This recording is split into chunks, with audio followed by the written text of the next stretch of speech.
Hello students, ಇಲ್ಲಿ ನಾವು ಇವತ್ತು ಕೆಮಿಕಲ್ ರಿಯಾಕ್ಷನ್ಸ್ ಮತ್ತು ಈಕ್ವೇಷನ್ಸ್ ಬಗ್ಗೆ ಸ್ಟಡಿ ಮಾಡ್ತಾ ಇದ್ದೀವಿ.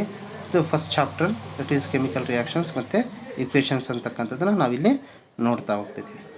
ಇಲ್ಲಿ ನಾವು what is a chemical reaction ಅಂತ ಹೇಳಿದ್ರೆ, a chemical reaction is a process where the reactants get converted into products in presence of either in presence of catalyst or by the natural process. ಈ ರಿಯಾಕ್ಷನಿಗೆ ನಾವು chemical reactions ಅಂತ ಕರಿತಾ ಹೋಗ್ತೀವಿ.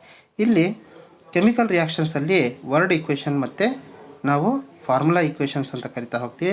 Word equations ಅಂತ ಹೇಳಿದ್ರೆ ಈ ರಿಯಾಕ್ಟೆಂಟ್ಸ್ ಎಲ್ಲ ಲೆಫ್ಟ್ ಹ್ಯಾಂಡ್ ಸೈಡಿಗೆ ಬರಿತಾ ಹೋಗ್ತೀವಿ ಮತ್ತು ಪ್ರಾಡಕ್ಟ್ಸನ್ನೆಲ್ಲ ರೈಟ್ ಹ್ಯಾಂಡ್ ಸೈಡಿಗೆ ಬರಿತಾ ಹೋಗ್ತೀವಿ. ಇದನ್ನು ಫಸ್ಟ್ ನಾವು ಕೆಮಿಕಲ್ ರಿಯಾಕ್ಷನ್ ಆಗಿದ್ದನ್ನು ಹೇಗಪ್ಪ ನಾವು ಕಂಡುಹಿಡಿಯೋದು, ಹೌ ಟು ಐಡೆಂಟಿಫೈ ಅಥವಾ how do we identify chemical reaction ಅಂತ ಹೇಳಿದ್ರೆ, ಇದನ್ನು ನಮಗೆ 4 ರೀತಿಯಲ್ಲಿ ನೋಡ್ತಾ ಹೋಗ್ಬೋದು. Change in state, change in colour, evolution of gas and change in temperature. ಇದರಿಂದ ನಮಗೆ ಗೊತ್ತಾಗ್ತಾ ಹೋಗುತ್ತೆ. ಇದನ್ನು ಫಸ್ಟ್ ನಮಗೆ ಹೇಳ್ಕೊಟ್ಟಿದ್ದಾರಪ್ಪ ಅಂದರೆ ಆ್ಯಂಟೋನಿ ಲವಾಸಿಯರ್ ಅಂತಕ್ಕಂಥದ್ದು. He is introduced a law of conservation mass. According to law of conservation mass, matter can neither be created nor be destroyed in a chemical reaction. Here writing a chemical reaction. Chemical ರಿಯಾಕ್ಷನನ್ನು ನಾವು ಮೊದಲೇ ಹೇಳಿದ್ವಿ, that is word equation ಮತ್ತು formula ಈಕ್ವೇಷನ್ಸಲ್ಲಿ ಬರಿತಾ ಹೋಗ್ತೀವಿ. Word equation ಅಂತ ಹೇಳಿದರೆ ಇಲ್ಲಿ ವರ್ಡ್ಸಲ್ಲಿ ನಾವು ಈಕ್ವೇಷನ್ನ ಬರೀತಕ್ಕಂಥದ್ದು. ಅಂದರೆ magnesium plus oxygen gives rest magnesium oxide. ಅದೇ ರೀತಿ ಫಾರ್ಮುಲಾ ಈಕ್ವೇಷನ್ ಅಂತ ಹೇಳಿದರೆ magnesium plus oxygen gives rest magnesium oxide ಅಂತಕ್ಕಂಥದ್ದು. How to balancing chemical equation ಅಥವಾ ಕೆಮಿಕಲ್ ರಿಯಾಕ್ಷನ್. ಕೆಮಿಕಲ್ ರಿಯಾಕ್ಷನ್ಸಲ್ಲಿ ನಾವು ಹೇಗಪ್ಪ ಬ್ಯಾಲೆನ್ಸ್ ಮಾಡ್ತಕ್ಕಂಥದ್ದು. ಇಲ್ಲಿ ನೋಡಿ, ಇಲ್ಲಿ ಹೈಡ್ರೋಜನ್ ಇದೆ ಮತ್ತು ಇಲ್ಲಿ ಆಕ್ಸಿಜನ್ ಇದೆ. ಹೈಡ್ರೋಜನ್ ಎಷ್ಟಿದ್ದಾವೆ? 4 ಹೈಡ್ರೋಜನ್ ಇದೆ. ಇಲ್ಲಿ 2 ಆಕ್ಸಿಜನ್ ಇದೆ. ಎರಡೂ ಸೇರ್ಕೊಂಡ್ಬಿಟ್ಟು ನಮಗೆ ಈ ಕಡೆಯೂ ಕೂಡ 4 ಹೈಡ್ರೋಜನ್ ಮತ್ತು 2 ಆಕ್ಸಿಜನ್ ಬರಬೇಕು. ಆವಾಗ ಇದು ಬ್ಯಾಲೆನ್ಸ್ ಆಗಿದೆ. ಅಂದರೆ reactants is equal to products. ಅಂದರೆ ಅಕಾರ್ಡಿಂಗ್ ಟು ಲವಾಸಿಯರ್ ಪ್ರಕಾರ matter can neither be created nor be destroyed. ಅಂದರೆ ರಿಯಾಕ್ಟೆಂಟ್ಸ್ ಎಷ್ಟಿರ್ತಾವೋ ಪ್ರಾಡಕ್ಟ್ಸ್ ಕೂಡ ಅಷ್ಟೇ ಬರ್ತಾ ಹೋಗಬೇಕು ಅಂದರೆ. ಇಲ್ಲಿ ಕೆಮಿಕಲ್ ರಿಯಾಕ್ಷನ್ಸ್ ಅಂತಕ್ಕಂಥವು 5 ಥರದವು ಇದ್ದಾವೆ. ಅಂದರೆ 5 types of reactions we are going to study here. One is a combination reaction, another one is decomposition reaction, displacement reaction, double displacement reactions and redox reactions ಅಂತಕ್ಕ. Combination reaction ಅಂದರೆ ಏನಪ್ಪ ಅಂತ ಹೇಳಿದ್ರೆ, 2 reactants combine ಆಗಿಬಿಟ್ಟು ಒಂದು product ಬರ್ತಕ್ಕಂಥ. ಅಂದರೆ when 2 reactants combine to form a product is called combination reaction. ಇಲ್ಲಿ ನಾವು ನೋಡ್ಬೋದು, ಕ್ಯಾಲ್ಶಿಯಂ ಆಕ್ಸೈಡ್ ವಾಟರ್ ಜೊತೆ ಬೆರೆತುಬಿಟ್ಟು ಕ್ಯಾಲ್ಶಿಯಂ ಹೈಡ್ರಾಕ್ಸೈಡ್ ಅಂತಕ್ಕಂಥದ್ದು ಉತ್ಪತ್ತಿ ಆಗುತ್ತೆ. ಏನಪ್ಪ ಇದು ಕ್ಯಾಲ್ಶಿಯಂ ಆಕ್ಸೈಡ್ ಅಂದರೆ ಸುಣ್ಣದ ಮತ್ತು ನೀರು ಜೊತೆ ಬೆರೆತಾಗ ಏನಾಗುತ್ತೆ, ಸುಣ್ಣದ ನೀರು ಅಂತಕ್ಕಂಥದ್ದು ನಮಗೆ ಉತ್ಪತ್ತಿ ಆಗುತ್ತೆ. ಅದಕ್ಕೆ ನಾವೇನಂತ ಕರಿತೀವಿ, ಕಾಂಬಿನೇಷನ್ ರಿಯಾಕ್ಷನ್. ಅದೇ ರೀತಿ ಕ್ಯಾಲ್ಶಿಯಮು ಸಲ್ಫರ್ ಜೊತೆ ಬೆರೆತಾಗ ಕ್ಯಾಲ್ಶಿಯಂ ಸಲ್ಫೈಡ್ ಅಂತಕ್ಕಂಥದ್ದು ನಮಗೆ ಸಿಗ್ತಾ ಹೋಗುತ್ತೆ. ಅದೇ ರೀತಿ ಕಾಂಬಿನೇಷನ್ ರಿಯಾಕ್ಷನ್ಸಲ್ಲಿ 2 ಥರ ಬರ್ತಾ ಹೋಗ್ತವೆ.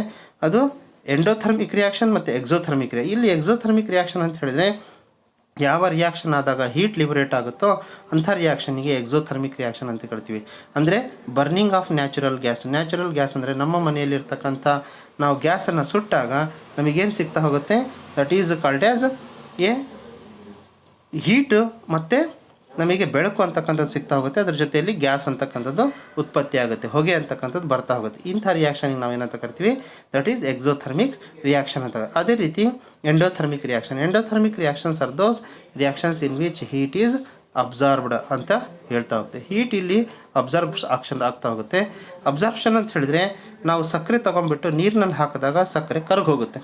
ಹೆಂಗಪ್ಪ ಕರಗೋಗುತ್ತೆ ಅಂತ ಹೇಳಿದ್ರೆ, ಆ ಸಕ್ಕರೆ ನೀರಿನಲ್ಲಿರ್ತಕ್ಕಂಥ ಹೀಟನ್ನು ಅಬ್ಸಾರ್ವ್ ಮಾಡ್ಕೊಂಡು ಆ ಸಕ್ಕರೆ ಅಂತ ಕರಗಿ ಹೋಗಿಬಿಟ್ಟು ಗ್ಲೂಕೋಸ್ ಮಾಲಿಕ್ಯೂಲ್ಸ್ಗಳು ನಮಗೆ ಉತ್ಪತ್ತಿ ಆಗ್ತಾ ಹೋಗುತ್ತೆ. ಅಂದರೆ ಗ್ಲೂಕೋಸ್ ಮತ್ತು ಫ್ರಕ್ಟೋಸ್ ಅಂತಕ್ಕಂಥದ್ದು ಉತ್ಪತ್ತಿ ಆಗುತ್ತೆ. ಆವಾಗ ನೀರನ್ನು ಮುಟ್ಟು ನೋಡಿದಾಗ ನೀರು ತಂಪಾಗಿರ್ತದೆ. ಇಂಥ ರಿಯಾಕ್ಷನಿಗೆ ನಾವು ಎಂಡೋಥರ್ಮಿಕ್ ರಿಯಾಕ್ಷನ್ ಅಂತ ಕರಿತಾ ಹೋಗ್ತೀವಿ. ಅದೇ ರೀತಿ ಡಿಕಾಂಪೋಸಿಷನ್ ರಿಯಾಕ್ಷನ್. ಡಿಕಾಂಪೋಸಿಷನ್ ರಿಯಾಕ್ಷನ್ ಅಂದರೆ, when a products break up in to its constituents reaction, the reaction is termed as decomposition reaction.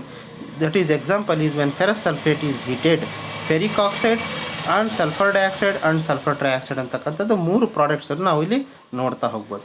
ಅದೇ ರೀತಿ ಎಲೆಕ್ಟ್ರೋಲೈಟಿಕ್ ಡಿಕಾಂಪೋಸಿಷನ್ ಅಂತಕ್ಕಂಥದ್ದು ನೋಡ್ತಾ ಹೋಗ್ತೀವಿ.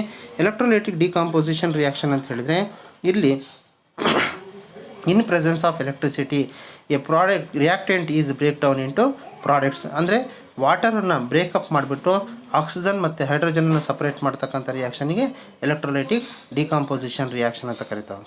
ಅದೇ ರೀತಿ ಫೋಟೋಲೈಸಿಸ್ ಅಂತ ಕರಿತಾ ಹೋಗ್ತೀವಿ. In any reactant decomposes to give a products in presence of sunlight, that is silver chloride is decomposed into silver and chlorine is called as photolysis reaction ಅಥವಾ thermal decomposition reaction ಅಂತ ಕರಿತಾ ಹೋಗ್ತೀವಿ. ಅದೇ ರೀತಿ ಇನ್ನೊಂದು ರಿಯಾಕ್ಷನ್ ಡಿಸ್ಪ್ಲೇಸ್ಮೆಂಟ್ ರಿಯಾಕ್ಷನ್ ಅಂತಕ್ಕಂಥದ್ದು. ಇಲ್ಲಿ when a element displaces another element from its respective compound of a lower reactivity is said to be displacement reaction ಅಂತ ಇಲ್ಲಿ ಹೇಳ್ತಾ ಹೋಗ್ತೀವಿ. ಇಲ್ಲಿ ಡಿಸ್ಪ್ಲೇಸ್ಮೆಂಟ್ ರಿಯಾಕ್ಷನಿಗೆ ನಾನಾ ರೀತಿಯಾಗಿರ್ತಕ್ಕಂಥ ಎಕ್ಸಾಂಪಲ್ಸನ್ನು ನಾವಿಲ್ಲಿ ಅಬ್ಸರ್ವ್ ಮಾಡ್ತಾ ಹೋಗ್ಬೋದು.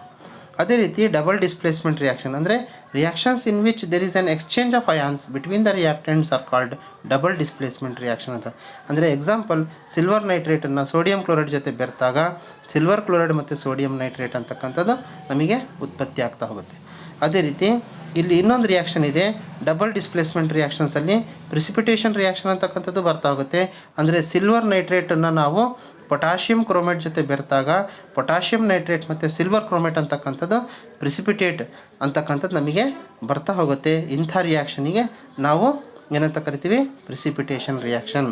ಅದೇ ರೀತಿ ಆಕ್ಸಿಡೇಷನ್ ರಿಯಾಕ್ಷನ್ ಮತ್ತು ರಿಯಾಕ್ಷನ್ ಏನಪ್ಪ ಆಕ್ಸಿಡೇಷನ್ ಅಂತ ಹೇಳಿದ್ರೆ, if A substance gains oxygen during reaction is called as oxidise, such A reaction is called as oxidation reaction. ಅಂದರೆ ಯಾವ ರಿಯಾಕ್ಷನಲ್ಲಿ ಒಂದು ವಸ್ತು ಆಕ್ಸಿಜನನ್ನು ಪಡ್ಕೊಳ್ಳುತ್ತೋ ಅದು ಆಕ್ಸಿಡೈಸ್ ಆಗಿದೆ ಮತ್ತು ಅಂಥ ರಿಯಾಕ್ಷನಿಗೆ ಆಕ್ಸಿಡೇಷನ್ ರಿಯಾಕ್ಷನ್. ಅದೇ ರೀತಿ ಯಾವ ವಸ್ತು ಆಕ್ಸಿಜನನ್ನು ಕಳ್ಕೊಂಡಿದೆಯೋ ಅಂಥದ್ದು ರೆಡ್ಯೂಸ್ ಆಗಿದೆ ಮತ್ತು ಅದು ರಿಡಕ್ಷನ್ ರಿಯಾಕ್ಷನ್ ಆಗಿದೆ. ಅಟ್ ಎ ಟೈಮ್ ಒಂದು ಕಳ್ಕೊಳ್ಳುತ್ತೆ ಆಕ್ಸಿಜನನ್ನು, ಇನ್ನೊಂದು ಪಡ್ಕೊಳ್ಳೋದ್ರಿಂದ ಇದನ್ನು ಆಕ್ಸಿಡೇಷನ್ ರಿಡಕ್ಷನ್ ರಿಯಾಕ್ಷನ್ ಅಂತಲೂ ಕರಿತೀವಿ ಅಥವಾ ರೆಡಾಕ್ಸ್ ರಿಯಾಕ್ಷನ್ ಅಂತಲೂ ಕೂಡ ಇದನ್ನು ಹೇಳ್ತಾ ಹೋಗ್ತೀವಿ. ಇದಕ್ಕೆ ಎಕ್ಸಾಂಪಲ್ಸ್ ರಿಡಕ್ಷನ್ ರಿಯಾಕ್ಷನ್ಗೆ ಅಥವಾ redox ರಿಯಾಕ್ಷನ್ಸಿಗೆ sodium reacts with chlorine to forming sodium chloride, sodium reacts with oxygen to forming sodium oxide, sodium reacts with sulfur to forming sodium sulfide ಅಂತಕ್ಕಂಥದ್ದು ನಾವು ನೋಡ್ತಾ ಹೋಗ್ತೀವಿ. ಇದಿಷ್ಟು ಕೂಡ ರಿಡಾಕ್ಸ್ ರಿಯಾಕ್ಷನ್ಸಿನ ಎಕ್ಸಾಂಪಲ್ಸನ್ನ ನಾವು ಅಬ್ಸರ್ವ್ ಮಾಡ್ತಾ. ಅದೇ ರೀತಿ ಕೊನೆಯದಾಗಿ ನಾವು ಕರೋಷನ್ ಮತ್ತು ರ್ಯಾನ್ಸಿಡಿಟಿ ಅಂತಕ್ಕಂಥದ್ದು ನೋಡ್ತಾ ಹೋಗ್ತೀವಿ. ಅಂದರೆ ಒಂದು ವಸ್ತುನ ನಾವು ಮಾಯಿಶ್ಚರಿಗೆ ಅಬ್ಸರ್ವ್ ಮಾಡಿದಾಗ, ಮಾಯಿಶ್ಚರಿಗೆ ಹೊರಗಡೆ ಎಕ್ಸ್ಪೋಸ್ ಮಾಡಿದಾಗ ಆ ಮಾಯಿಶ್ಚರ್ ಅಂತಕ್ಕಂಥದ್ದು ಏನಾಗ್ತಾ ಹೋಗುತ್ತೆ, ಮಾಯಿಶ್ಚರ್ ಇರತಕ್ಕಂಥ ಏರು ಮತ್ತು ವಾಟರನ್ನು ಅಬ್ಸರ್ವ್ ಮಾಡ್ಕೊಂಡ್ಬಿಟ್ಟು ಅದು ಕರೋಷನ್ ಆಗ್ತಾ ಹೋಗುತ್ತೆ. ಆ ಕರೋಷನ್ ಆಗಿರೋದ್ರಿಂದ ಅದಕ್ಕೆ ಕರೋಷನ್ ಅಂತ ಕರಿತಾ ಹೋಗ್ತೀವಿ. ಅದೇ ರೀತಿ ರ್ಯಾನ್ಸಿಡಿಟಿ ಅಂದರೆ ಏನಪ್ಪ ಅಂತ ಹೇಳಿದ್ರೆ, ಕೊಬ್ಬು ಅಥವಾ ಆಯಿಲ್ ಅಂಶನ ಅಥವಾ ಎಣ್ಣೆ ಅಂಶನ ನಾವು ಹೊರಗಡೆ ಓಪನ್ ಆಗಿಟ್ಟಾಗ ಅದು ಗಾಳಿಯಲ್ಲಿರ್ತಕ್ಕಂಥ ಏರ್ ಜೊತೆ ಬೆರೆತುಬಿಟ್ಟು ಆ ವಸ್ತು ಅಂತಕ್ಕಂಥದ್ದು ಕೆಟ್ಟು ಹೋಗುತ್ತೆ. ಅದಕ್ಕೆ ನಾವೇನಂತ ಕರಿತೀವಿ, ರ್ಯಾನ್ಸಿಡಿಟಿ ಅಂತ ಕರಿತೇವೆ.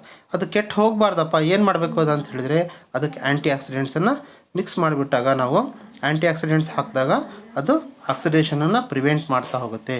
ಇದಿಷ್ಟು ಕೂಡ ಇವತ್ತು ನಾವು ಕಲ್ತಿರ್ತಕ್ಕಂಥ ಕೆಮಿಕಲ್ ರಿಯಾಕ್ಷನ್ಸ್ ಮತ್ತು ಈಕ್ವೇಷನ್ಸಿನ ಒಂದು ಚಾಪ್ಟರ್ನ ನಾವಿಲ್ಲಿ ನೋಡ್ತಾ ಹೋಗ್ತೀವಿ.